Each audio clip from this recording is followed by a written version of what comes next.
उस्मान रज़ी अल्लाह अन्हु पर भी इल्जाम लगाए जाते हैं कि उन्होंने लोगों को, अपने करीबी लोगों को बड़े बड़े ओहदे दे दिए। सारी फजूल बातें, कोई एक साबित करे, ऐसे ही जानकर बस अटकल बच्चों लगाए हुए जी ऐसे था ऐसे था ऐसे था।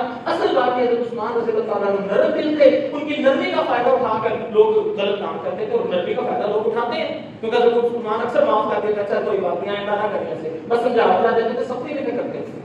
जब हज़रत उमर रज़ी अल्लाह तआला बहुत सख्ती किया करते थे कि बिला वजह फजूल हरकत करता था, तो ये नरम दिली का उन्होंने फायदा उठाया। बहरहाल एक फितना बरपा हुआ, हज़रत उस्मान रज़ी अल्लाह तआला को शहीद कर दिया।